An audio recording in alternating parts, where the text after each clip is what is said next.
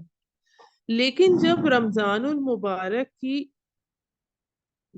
اس چیز کے لیے انزال کا لفظ استعمال ہوا کہ ایک مکمل طور پر نازل ہونے کے لیے، اور پھر وہاں سے جو اندازاً 23 سال کے عرصے میں تھوڑا تھوڑا تدریجاً نازل ہوا، وہ نبی صلی اللہ علیہ وآلہ وسلم پر نازل ہوا، جس کے لیے تنزیل کا یعنی نزل ینزل والا کے الفاظ استعمال ہوتے ہیں۔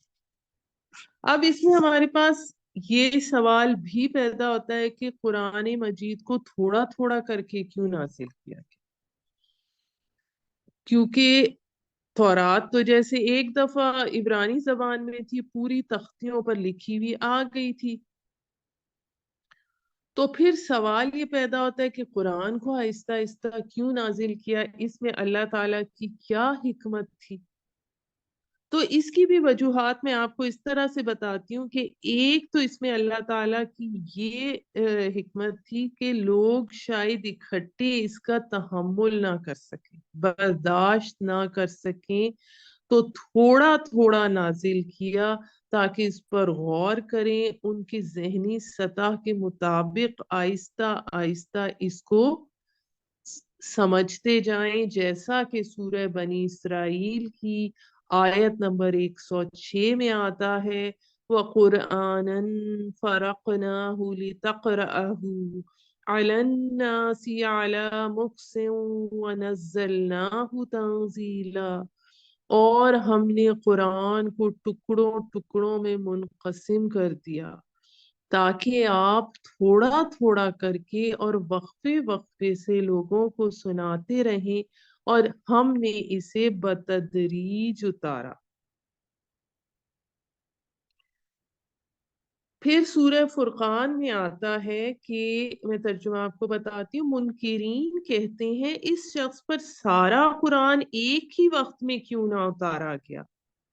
ہاں، ایسا اس لیے کیا گیا کہ اس کو ہم اچھی طرح آپ صلی اللہ علیہ وآلہ وسلم کے ذہن نشین کرتے رہیں، اور ہم نے بغرض ترتیل تھوڑا تھوڑا کر کے اتارا ہے، اور اس میں یہ مصلحت بھی ہے کہ جب کبھی وہ آپ کے سامنے کوئی نرالی بات یا عجیب سوال لے کر آئے، اس کا ٹھیک جواب بر وقت ہم نے آپ کو دیا اور بہترین طریقے سے بات کھول دی۔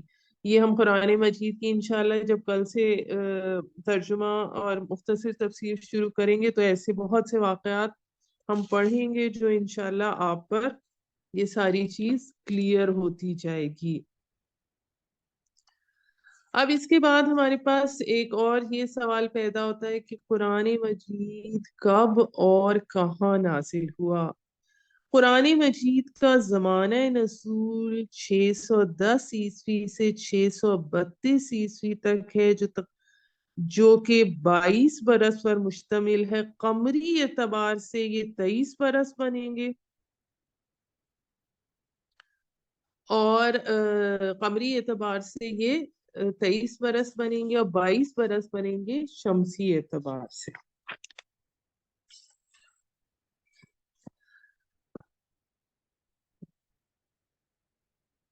پھر ہمارے پاس یہ کہ یہ اس کے نزول کی جگہ کون سی ہے؟ تو اس کا جواب یہ ہے کہ قرآن مجید پورا کا پورا حجاز میں نازل ہوا۔ آغاز وحی کے بعد حضور صلی اللہ علیہ وآلہ وسلم کا کوئی سفر حجاز سے باہر ثابت نہیں ہے۔ آغاز وحی سے قبل آپ نے متعدد سفر کیے ہیں، آپ شام کا سفر کرتے تھے، یمن بھی جاتے تھے، لیکن اس کے بعد کا آپ کا ایسا کوئی سفر ثابت نہیں ہے۔ جہاں تک اس میں ہمارے پاس حجاز کا تعلق ہے، تو اس میں تبوک کا سوال پیدا ہوتا ہے. تو تبوک تبوک بھی جو ہے وہ بھی حجاز کا ہی شمالی سرا ہے. حجاز میں ہی مکہ بھی ہے، مدینہ بھی ہے، طائف بھی ہے.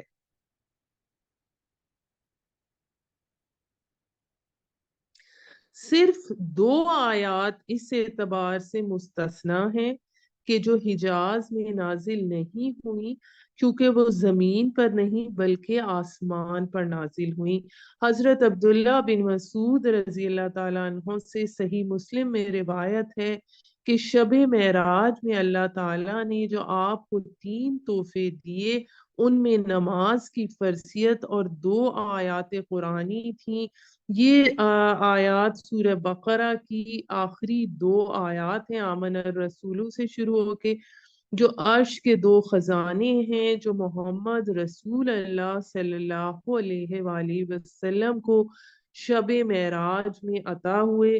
تو یہ 2 آیات اس چیز سے مستثنا ہے کہ یہ زمین پر نازل نہیں ہوئی بلکہ آپ کو سدرۃ المنتہا پر دی گئیں، جس وقت آپ خود آپ 7ویں آسمان پر تھے، جبکہ باقی پورا قرآن آسمان سے زمین پر نازل ہوا ہے اور حجاز میں نازل ہوا ہے.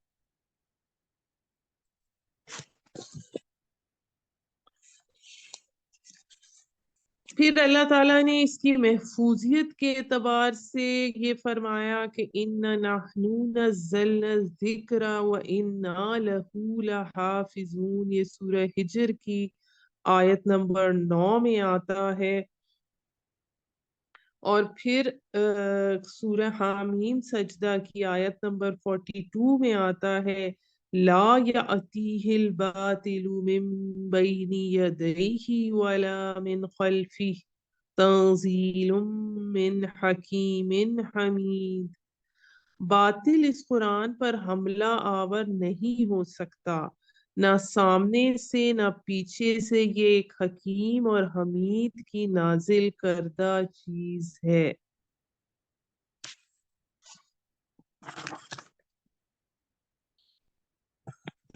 اب اگر اس حوالے سے ہم دیکھیں تو جو تورات جو پچھلی کتابیں تھیں اس میں مختلف جنگوں میں وہ اصل کتاب نہیں رہی، جس کی وجہ سے اس میں تبدیلیاں آ گئیں، جبکہ قرآن کی ہر آیت اپنی خود حفاظت کرتی ہے.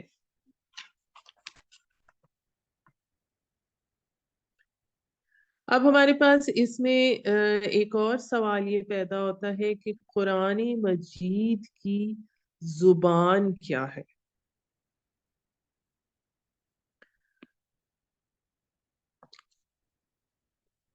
اب اس میں قرآن، پہلی بات تو یہ ہے کہ عربی جو ہے اس میں قرآن مجید جو ہے وہ عربی کی بھی معراج ہے، یعنی کہ فصاحت اور بلاغت کی ایسی معراج ہے کہ یہودی اور عیسائی بھی جو ہیں وہ چوٹی کی چیز جو عربی میں ہوتی ہے اس کو قرآن ہی کو وہ بلند ترین چوٹی کی چیز سمجھتے ہیں، چاہے وہ اس پر ایمان نہیں لاتے، کیونکہ اگر ایمان لائیں گے پھر تو مسلمان ہو جائیں گے. اور بلند ترین موسیقی ردھم قرآن ہے. اور اس حوالے سے ہمارے پاس سورہ زخرف میں آتا ہے حامیم والکتاب المبین انا جعلناہ قرآنا عربیا لعلکم تعقلون. حامیم، قسم ہے اس واضح کتاب کی، ہم نے اسے قرآن عربی بنایا تاکہ تم سمجھ سکو.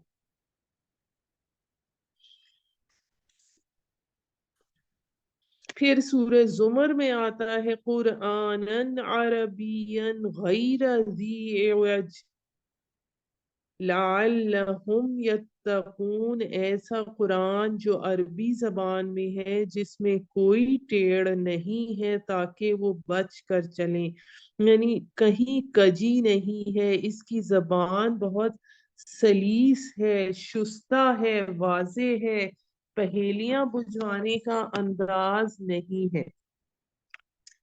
اب قرآن کی عربی کون سی ہے، اس کے مطلب ڈائلیکٹس کو، یوں تو ہر لینگویج کے بہت سارے ڈائلیکٹس ہوتے ہیں، تو اسی طرح خود جزیرہ نمایاں عرب میں بھی متعدد بولیاں بولی جاتی تھیں، تلفظ بھی تھے، لہجے بھی تھے۔ تو قرآن یہ پورا جو قرآن مجید ہے، ایک اس میں یہ عربیوں کی بدوؤں کی زبان تھی۔ جو عربی اس کی ہے، عربی فصیح، یہ اس حوالے سے میں آپ کو بتاتی چلوں کہ یہ عربی ایک ایسی زبان ہے کہ دنیا میں دوسری کوئی زبان بھی ایسی نہیں جو 1400 برس سے ایک ہی شان اور ایک ہی کیفیت کے ساتھ باقی ہو۔ اب اگر آپ اردو زبان کو ہی دیکھتے ہیں تو 100-200 سال پرانی اردو زبان قابل سمجھ نہیں ہوتی، وہ بہت مشکل ہوتی ہے سمجھنی۔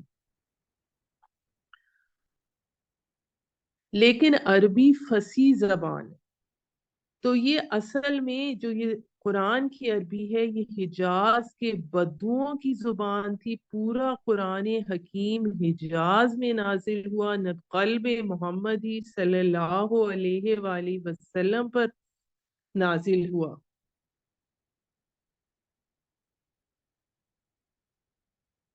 اب جہاں تک یہ اس بات کا تعلق ہے، اس وقت بھی یہ صورتحال تھی کہ جس جگہ پر آمد و رفت زیادہ ہوتی تھی وہاں کی زبان خالص نہیں رہتی تھی، اس میں غیر زبانوں کے لفظ شامل ہو جاتے تھے، بول چال میں آ جاتے تھے۔ اس وجہ سے مکہ کے شرفاء اپنے بچوں کو پیدائش کے فوراً بعد بادیہ نشینوں کے پاس بھیج دیتے تھے۔ ایک تو دودھ پینے کا معاملہ ہوتا تھا، دوسرے یہ کہ ان کی زبان صاف رہے، خالص عربی رہے، ہر ملاوٹ سے پاک رہے۔ تو یہ قرآن مجید حجاز کے بادیہ نشینوں یعنی دیہاتیوں بدوؤں کی زبان میں نازل ہوا۔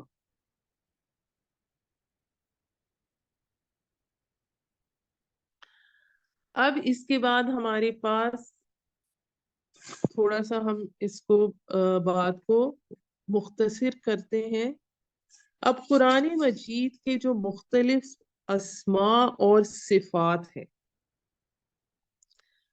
قرآن کے اسماء اور صفات میں 55 ناموں کی فہرست آتی ہے، اور یہ بھی مکمل نہیں ہے، اس سے بھی زیادہ ہیں۔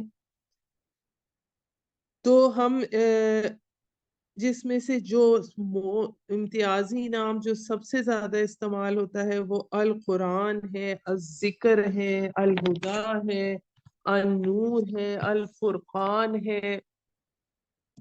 اب ہم اس کے اور ان میں سے قرآن مجید کی مختلف شانوں اور صفاتوں کے لیے جو قرآن مجید میں الفاظ آئے ہیں، اس میں سے کچھ کا ہم یہاں ذکر کرتے ہیں۔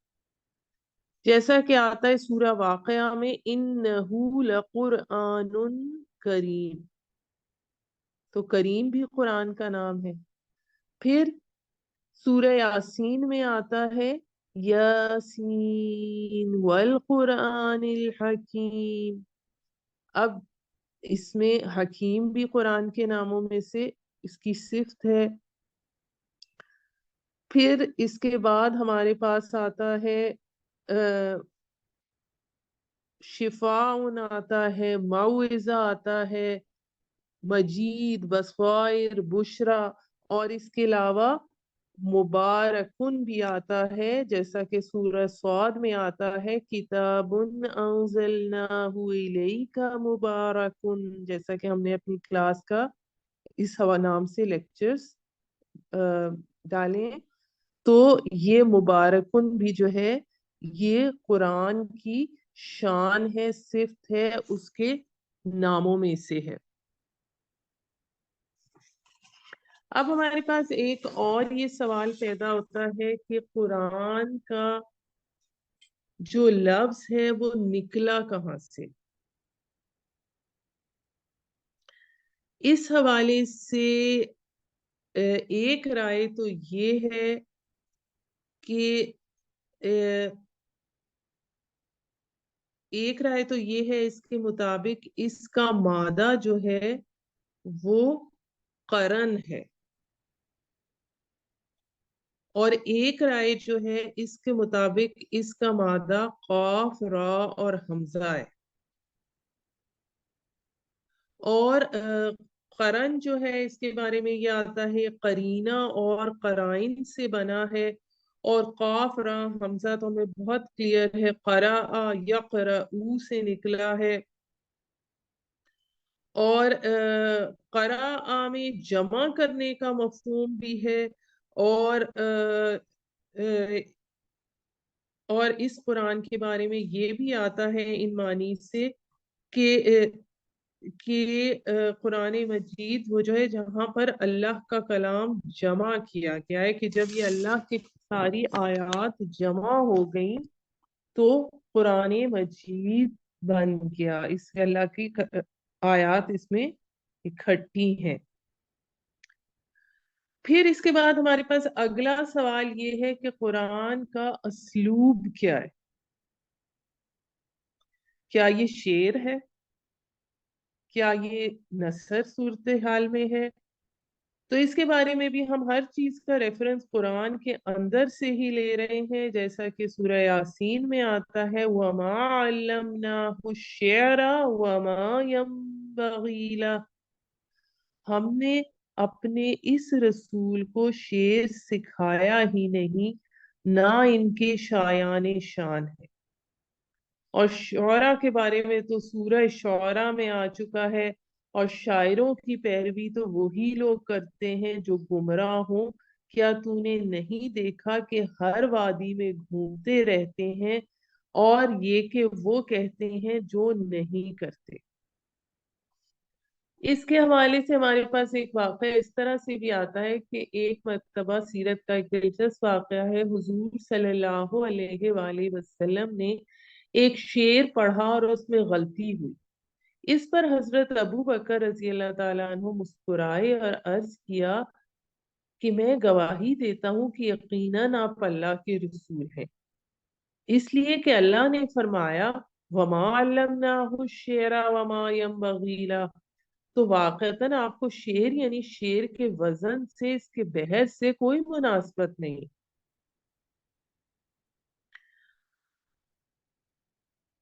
تو اس کے بارے میں ایک رائے یہ آتی ہے کہ قرآن مجید کا اسلوب جو ہے وہ ایک آزاد نظم یعنی بلینک ورس کا ہے، اور اس قرآن مجید سے ہی اس کی ابتدا ہے، اور کیونکہ اس میں ایک خاص قسم کا ردم پایا جاتا ہے۔ اب دوسری بات یہ کہ قرآن مجید کا انداز کیا ہے؟ قرآن مجید نہ تو کلیکشن آف ایسیز ہے، نہ جس طرح ایک کتاب میں ایک باب ہوتا ہے پھر اس کے بعد اگلا باب ہوتا ہے، اس میں ٹاپکس آگے بڑھتے جاتے ہیں۔ تو اس کے بارے میں یہ آتا ہے ایک رائے کہ قرآن مجید خطبات الہیہ کا مجموعہ ہے، جس میں ہر صورت ایک خطبے کی مانے۔ اب یہ کیسے ہے کہ یہ خطبے کی مانند ہے؟ عام کتابوں میں تو چیپٹرز ہوتے ہیں، قرآن مجید میں آپ یہ دیکھیں کہ ایک کے بعد ایک چیز ترتیب سے نہیں آتی بلکہ چیزیں ریپیٹ ہوتی ہیں۔ اب حضرت آدم علیہ السلام کا، آدم ابلیس کا قصہ 7 مرتبہ قرآن مجید میں ہے۔ اس کا ہمیں ان ساری چیزوں کا جن پوائنٹس سے پتہ لگتا ہے وہ پوائنٹس میں آپ کو بتاتی ہوں کہ یہ خطبات الہیہ کا مجموعہ کیا ہے، کیونکہ خطبہ جو ہوتا ہے اس میں سامع سننے والا سامنے ہوتا ہے، اگر ان میں ہم آہنگی نہ ہو تو خطبہ بے اثر ہو جائے. پھر دوسری چیز یہ کہ خطبے میں ایک واقعاتی پس منظر ہوتا ہے جس کے حوالے دیے جاتے ہیں، اشارے دیے جاتے ہیں. تیسری چیز یہ کہ اس میں تحویل خطاب ہوتا ہے، یعنی مقرر موضوع بدلتا ہے، پھر دوسرا موضوع آ جاتا ہے. پھر قرآن مجید میں جو ایک بہت اہم چیز آپ نے نوٹ کی ہوگی کہ عقل کے علاوہ لوگوں کے جذبات سے بھی بات کی جاتی ہے. پھر اول اور آخر خطبے کا جامع ہوتا ہے مطلع اور مقطع، جسے ہم شاعری میں کہتے ہیں. جیسے اس کے لیے آپ کے پاس بہت مثالیں، سورہ بقرہ کا اول اور آخر، سورہ کہف کا اول اور آخر. پھر خطبے میں ایک مین پوائنٹ بھی ہوتا ہے لیکن ادھر ادھر بھی جایا جاتا ہے، رلانے کا بھی صورتحال ہوتی ہے، ہنسانے کی بھی، اور آخر میں دل میں یہ بات اتر جاتی ہے. اب آپ یہ سب چیزیں دیکھیں کہ قرآن مجید میں یہ سب چیزیں موجود ہیں. پھر جو اس میں آیات کے آخری الفاظ قافیے کی طرح ہوتے ہیں جس میں ایک صوتی آہنگ پایا جاتا ہے. اس کے بعد اب ہم بات کرتے ہیں قرآن مجید کی ترکیب اور تقسیم کی. یعنی آیتوں اور سورتوں کی ترکیب اور تقسیم. تو ہمیں یہ پتہ چلتا ہے کہ قرآن مجید کا سب سے چھوٹا یونٹ آیت ہے. لفظ آیت کے معنی نشانی کے ہیں. قرآنی آیت گویا اللہ تعالیٰ کے علم و حکمت کی ایک نشانی ہے. یعنی کائنات میں ہر طرف اللہ کی نشانیاں موجود ہیں. یعنی کہ یوں تو ہر شے ایک نشانی ہے، ہم خود بھی، ہمارے اندر کی ایک ایک چیز بھی اللہ تعالیٰ کی نشانی ہے. تو پھر اس کے بعد ہمارے پاس جو سورتیں اور اس کی جمع سور، تو اس کے حوالے سے ہمارے پاس یہ پتا ہونا چاہیے کہ آیات کا جو تعین ہے وہ کسی گرامر، بیان یا نحو کے اصول پر نہیں ہے. اس میں کوئی اجتہاد داخل نہیں ہے، بلکہ آیات کے لیے ایک اصطلاح توقیفی استعمال ہوتی ہے. یعنی یہ رسول اللہ صلی اللہ علیہ وآلہ وسلم کے بتانے پر موقوف ہے. یعنی ہم دیکھتے ہیں کہ بہت سی آیات، بہت لمبی لمبی آیت الکرسی 10 اس کے مکمل جملے، اور لیکن بعض آیات حروف مقطعات پر بھی مشتمل ہے، جیسے حامیم، یہ ایک آیت جس کا کوئی مفہوم نہیں، ہمیں نہیں معلوم یوں کہ.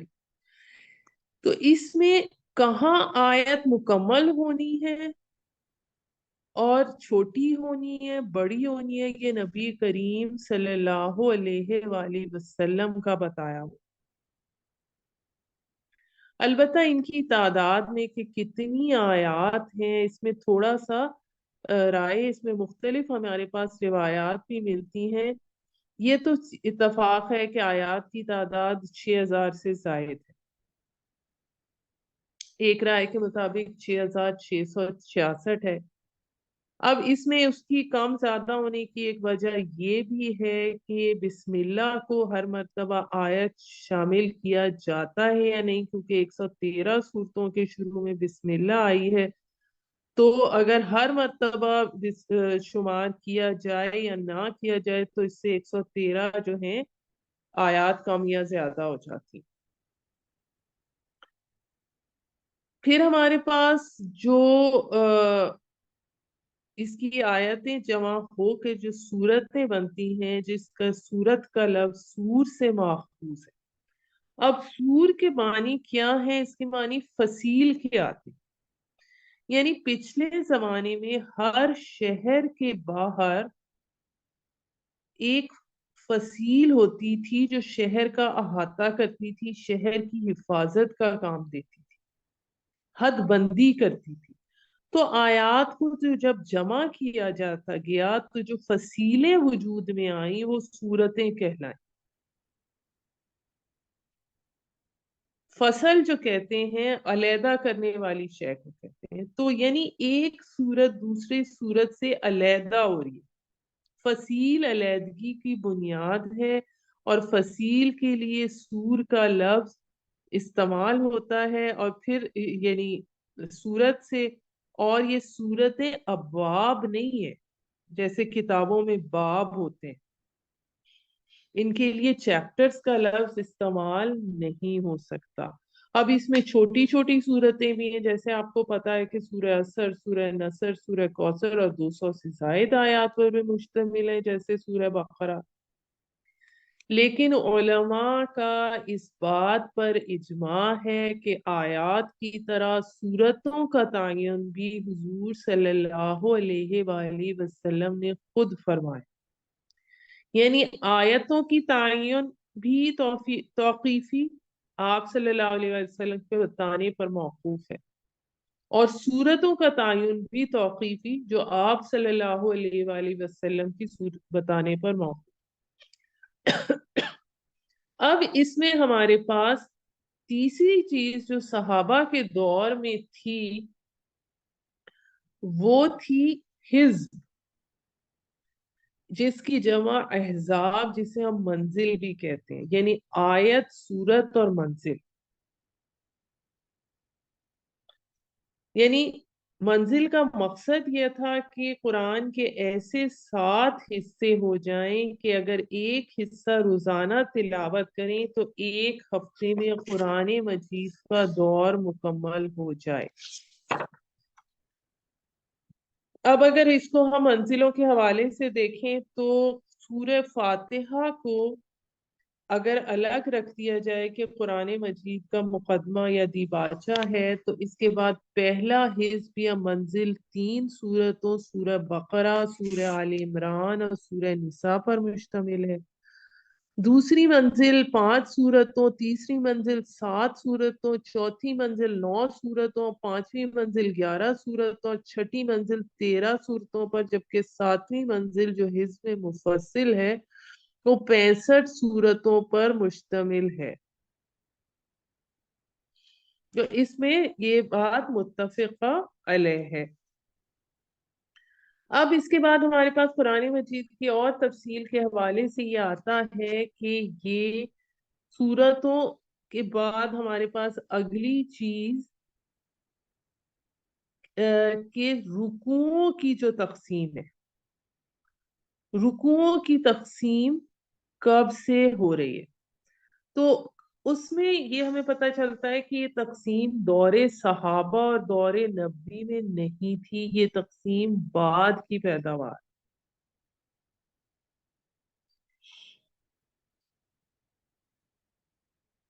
عام طور پہ تلاوت کی وہ مقدار جو ایک رکعت میں بآسانی پڑھی جا سکتی ہے ایک رکوع پر مشتمل ہوتی ہے، رکوع رکعت سے بنا ہے. اور یہ تقسیم حجاج بن یوسف کے زمانے میں یعنی تابعین کے دور میں ہوئی. پھر ہمارے پاس ایک اور جو تقسیم ہے قرآن مجید کی وہ ہے ہمارے پاس پاروں کی شکل میں. پاروں کی شکل میں یہ تقسیم کب ہوئی؟ تو یہ تو اور بھی بعد کی میں کی گئی ہے. اور یہ تقسیم اگر آپ دیکھیں تو بہت تھوڑی اس میں فصیلیں صورتوں کی توڑی گئی ہیں جیسے آپ سورہ ہجر کا دیکھتے ہیں. اور یعنی جب مسلمانوں کہہ لیں جب مسلمانوں کا جوش ایمان اور کم ہوا اور لوگوں نے معمول بنانا چاہا کہ ہر مہینے میں ایک مرتبہ قرآن ختم کر لیں، پہلے ایک ہفتہ تھا مہینے میں، تو ان کی ضرورت پیش آئی کہ اس کو 30 حصوں میں تقسیم کیا جائے. اور اس کے لیے پھر یہ ہمیں اس میں سورہ ہجر میں جیسے ہم دیکھتے ہیں کہ ایک آیت اس کی 13ویں پارے میں باقی 14ویں پارے.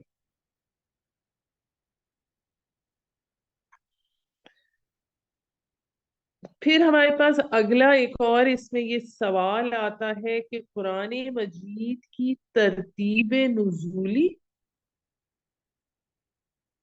اور ترتیب مصحف، مصحف قرآن مجید کو کہتے ہیں، تو اس کے اندر جو سورتوں کی ترتیب ہے اور جس ترتیب سے سورتیں نازل ہوں، یہ دونوں چیزیں بالکل مختلف ہیں۔ جیسے آپ دیکھتے ہیں سورہ بقرہ بالکل سٹارٹ میں آتی ہے جو کہ مدنی سورت ہے۔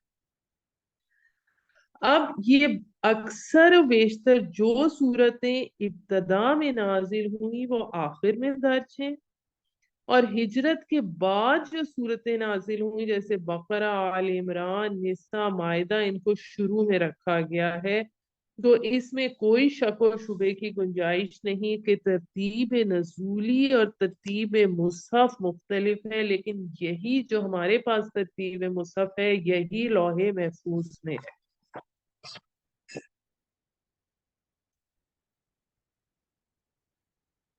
اب اس حوالے سے ہمارے پاس ایک دو اور جو سوال پیدا ہوتے ہیں وہ یہ پیدا ہوتے ہیں کہ قرآن مجید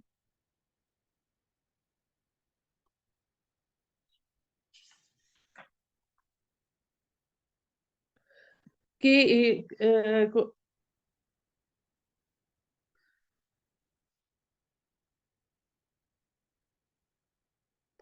کہ ہمارے کے قرآن مجید کی تدوین کے حوالے سے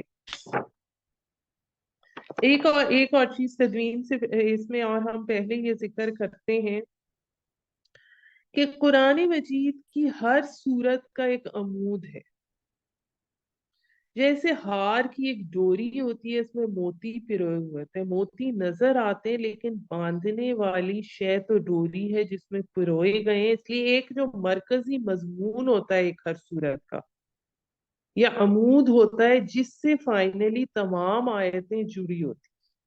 پھر یہاں پر جب ہم نے یہ بات کی تو میں آپ کو یہ بھی بتاتی چلوں کہ قرآن مجید کی اکثر سورتیں جوڑوں کی شکل میں آئی اور اس میں گروپس جوڑوں کی شکل میں آئی ہیں،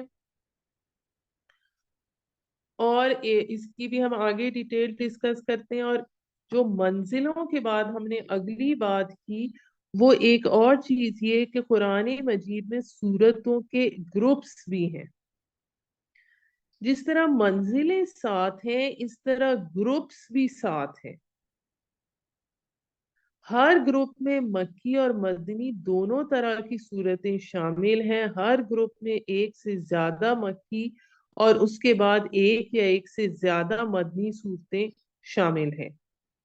ایک گروپ کی مکی اور مدنی صورتوں میں وہی نسبت ہے جو جوڑے کی دو صورتوں میں ہوتی ہے، جیسے ایک مضمون کی تکمیل ایک جوڑے کی صورتوں میں ہوتی ہے۔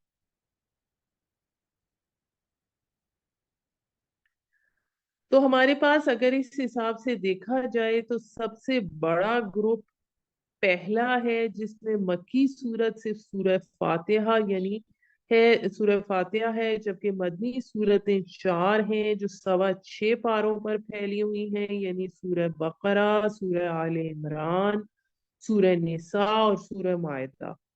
دوسرا گروپ جو ہے اس حوالے سے متوازن ہے کہ اس میں دو سورتیں مکی ہیں اور دو مدنی ہیں، سورہ انعام اور اعراف اور انفال اور توبہ۔ پھر تیسرے گروپ میں سورہ یونس سے سورہ مومنون تک 14 مکی صورتیں ہیں جو تقریباً 7 پارے بنتے ہیں۔ اس کے بعد ایک مدنی صورت ہے وہ سورہ نور ہے۔ اس کے بعد چوتھے گروپ میں سورہ فرقان سے سورہ سجدہ تک مکیات ہیں، پھر ایک مدنی سورت سورہ احزاب ہے۔ پانچویں گروپ میں سورہ سبا سے سورہ احقاف تک مکیات ہیں، اور پھر 3 مدنی صورتیں سورہ محمد، سورہ فتح اور سورہ حجرات ہیں۔ چھٹے گروپ میں سورہ قاف سے سورہ واقعہ تک 7 مکیات ہیں، پھر 10 مدنیات ہیں سورہ تحریم تک۔ پھر 7ویں گروپ میں بھی پہلے مکی صورتیں ہیں اور آخر میں 2 مدنی صورتیں۔ اب ان میں جو جوڑوں والی صورتحال ہے وہ بعض جگہ تو بہت نمایاں ہوتی ہے، جیسے معوذتین میں آتا ہے سورہ فلق اور سورہ ناس کا۔ اس کے علاوہ جیسے شروع میں سورہ بقرہ اور سورہ آل عمران میں آتا ہے، پھر سورہ ضحیٰ اور سورہ انشراح میں آتا ہے، پھر سورہ تحریم اور سورہ طلاق میں آتا ہے۔ تو یہ ساری چیزیں ہمیں اس میں پتہ لگتی ہیں۔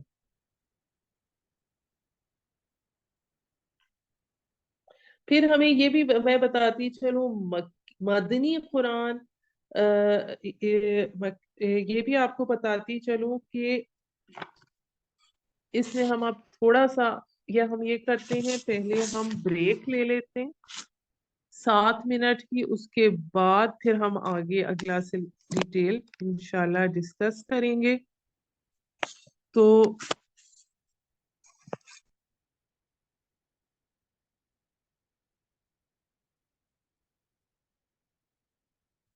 5 منٹ کی ہم بریک لیتے ہیں، اس کے بعد پھر انشاءاللہ کنٹینیو کرتے ہیں۔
أعوذ بالله من الشيطان الرجيم بسم الله الرحمن الرحيم.